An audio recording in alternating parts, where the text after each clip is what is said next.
Hello everyone, welcome back to our YouTube channel. For today's video, we are talking about the top 5 dangerous violations on Facebook na maaaring magdulot ng bad effect sa inyong account like permanently delete and ban your personal accounts or pages.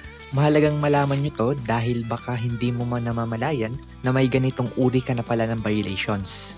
Baka yung mga ina-upload mong video is akala mong safe pero may paglabag pa rin pala ito. Alam naman natin na sobrang sensitive ni Facebook pagdating sa ganitong usapin. Bukod doon, baka ito din yung reason kung bakit meron kang issue about content monetization policies kaya hanggang ngayon, hindi ka pa rin ma-monetize. By the way, kung bago ka pa lang dito sa ating channel, please hit the subscribe button at pakiclick na din ng notification bell para lagi kayong updated sa mga videos tulad nito. Kaya make sure na panoorin nyo itong video na to hanggang dulo because this can help you navigate the platform safely and avoid penalties. Okay, ang first dangerous violation na kailangan mong iwasan ay ang hate speech and incitement to violence. From the word itself, hate speech refers to any communication that denigrates or paninira, threatens, pagbabanta, or incites violence against individuals or groups based on attributes such as race, ethnicity, nationality, religion, gender, sexual orientation, or disability. In short, ito yung pagdi-discriminate sa isang tao or grupo. Ang hate speech kasi is a serious matter, hindi lang inside Facebook itself, kundi yung consequences nito sa outside world. So before kayo mag-upload ng inyong videos, make sure na i-double check nyo muna yan. Baka meron kayong nabanggit na word, or kung kayo man ay nag-video in public, double check your background. Baka may ma-record kayo na hindi ka aya-aya. Madalas ang nakaka-encounter ng ganitong violation ay yung mga nagre-reaction video. Ang mga example niyan ay yung racial slur o pagdi-disrespect or pagsasabi ng nakaka-insultong term based sa race or ethnicity ng ibang lahi. Gawin nating example ang batang ito. Ayan na sinabihan sa iShowSpeed ng N-word. Bro, it's crazy, bro. Fuck, get your motherfucking ass over here, nigga. Man, come here, little nigga. Come here, little nigga. Come here, nigga. Fuck. At alam naman natin na malaking insulto ito sa kanila. Kung nagkataong nag-video yung bata at in-upload niya ito sa Facebook, maaring may mangyari sa account niya. Ganon din sa LGBT community, iwasan din natin yung nakaka-insultong word sa kanila. Religious attack or pagdi-discriminate at pagbabanta ng kung ano-anong walang katotohanan about sa ibang religion. At lastly, disability discrimination.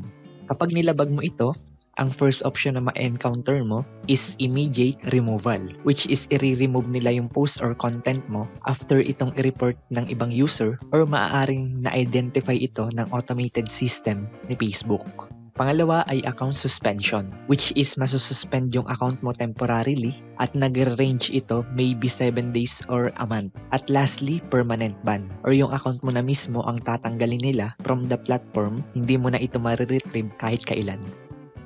Second violations ay misinformation and fake news. Alam kong ang violation na to ay hindi na bago sa atin, pero isa ito sa mahalagang maintindihan nyo. Ang pag-share po ng mali at pag-mislead ng information is considered as fake news, especially about health and political issues. Actually, itong dalawa na to yung laging hot at trending topic dito sa Pilipinas. Tulad din ng nauna, ito ay isang serious matter at malaking epekto ito sa society, tulad ng public health risk. Balikan natin ng pandemic about issue sa vaccines na sinasabi sa isang post sa Facebook na wag ka daw magpaturok at nakamamatay. May mga komplikasyon daw yon sa katawan ng tao. Meron pang nagsasabi na ang vaccine ng China is deadly.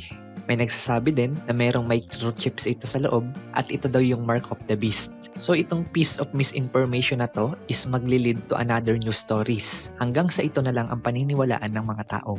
Kaya ang tendency, madami noon ang ayaw magpabakuna dahil sa misleading information na to. Kaya yung iba hindi namamatay sa sakit ng COVID, kundi sa pag-overthink about dun sa sakit. At dahil yan sa mga fake news na nakalap nila. Second ay election and democracy, which is normal lang dito sa Pilipinas. Nagsisiraan, gumagawa ng iba't ibang kwento. Yung iba dinadaan sa social media, gumagamit pa yung iba ng AI. Kaya batas na lang ang kumikilos dito. Kaya if you're uploading a video about health and political issues, make sure na i-double check nyo yan Dahil ang mga maaring gawin ni Facebook against sa'yo, first ay sa pamamagitan na tinatawag na fact-checking. So yung content na ina-upload natin about sa mga serious issues, ifa-fact check muna ito ng system at kapag ito ay na-detect as misinformation, it will consider as false or misleading. Content removal, maaring i-remove nila yung content mo. User warnings or bibigyan kanila ng warnings or restrictions which can range from temporarily suspension ng iyong account. Third is harassment and bullying. Harassment and bullying sa Facebook ay tinatarget mo ang isang individual sa pamamagitan ng pagbabanta or pananakot. Hindi lang ito labag sa Facebook policies, kundi malaking impact ito sa online community. Maaapektuhan pa nito ang mental health ng ibang users. Ganon din kung mahilig tayo mag-post ng mga chismis. Ingat tayo sa mga words na ginagamit natin, lalo na kung ito yung napili nyong i-content. Okay lang naman kung i-content nyo yung buhay ng mga artista or public figure. Make sure lang na totoo yung sasabihin nyo. Lalo ngayon, madaming creator gagawa ng kwento, kahit hindi totoo, basta for the views lang. Tandaan nyo, madaming artista or public figure na ang nagre-report, small or big creator ka man, rekta na agad sila sa korte, di ba? Second step na lang nila na i-report ito kay Facebook. Going back to our topic, ang harassment and bullying is nangyayari maaring verbal abuse or pagko-comment using offensive language or pagte-threaten sa kanilang identity or beliefs. Doxing, which is pagpapakalat ng private information, example yung mga screenshots ng messages, phone numbers, addresses, at iba pang mahalagang information nang walang consent.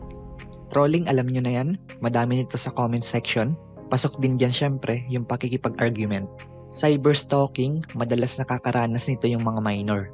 Ini-stalk sila, then i-chat ng kung ano-ano, makikipag-meet up, then kapag ni-reject, is tatakutin. Yung iba kasi ang purpose ng paggawa ng page or account is ginagamit sa panloloko ng ibang tao. Kapag ito ginawa mo, maaaring i-report ka ng user or tinatawag itong reporting mechanism. I-report ka nila as abusive behavior. Then, i-review naman ito ni Facebook. After that, magte-take agad sila ng action. It's either bigyan ka ng warnings and penalties or temporarily isuspend yung account nyo. O kaya naman, ibaba nila ito permanently. At ito nga yung sinasabi ko kanina na ang epekto ng harassment and bullying will lead to mental health consequences, community environment, at real-world consequences. Hindi lang to applicable dito, kundi sa lahat ng violations. Ang fourth violation at isa sa pinakamalala sa lahat ay ang impersonation. Ang pagkikreate po ng fake account para impersonate ang isang tao, kaibigan mo man yan or public figure, ay labag sa Facebook policies. At kaagad na ide-delete ni Facebook ang naturang account. Dito sa atin sa Pilipinas, madami ang nabibiktima ng impersonations. Unahin natin sa fake accounts. Ito yung mga taong kinukuha or ginagaya yung identity ng isang individual at ikiklaim nila na sila yon. Second is public figures. Instead of normal na tao yung kinukuhaan nila ng identity, dito naman, mga celebrities, politicians at influencers or mga taong merong matataas na network. Ang tendency, mamimislead yung mga followers nila, confusing them na other account lang nila yon, kaya dito mas madaming naloloko. Third is parody and satire. Actually, okay lang naman gumawa ng account or page gamit yung name ng isang tao. Karamihan gumagawa ng ganito ay yung mga fans ng isang creator, gumagawa sila ng fan-base account. Basta i-disclaim mo lang na this account is not the actual person using it. Pero, dadaan pa din yan sa tinatawag na verification process, which is required para malaman kung tama yung nire-report na account. Mas madaling ma-identify ni Facebook kung sino ang real at fake kung naka-fully verified or blue check yung account nyo. Yan ang kahalagahan kapag verified ka. Meron na din tayong ginawang video tutorial about yan. Hanapin nyo na lang tong video na to. Nakalink sa description sa baba or i-click nyo yung nagpa-pop up dito sa upper right corner. Okay, ang last at ang fifth dangerous violation sa Facebook is selling prohibited goods. Tandaan nyo, selling prohibited goods is not all about physical products like illegal items, dangerous products, and items tulad ng nakikita nyo sa screen. Nagre-refer din ito sa kung paano mo ito i-promote, i-advertise, especially yung mga gumagamit ng AI.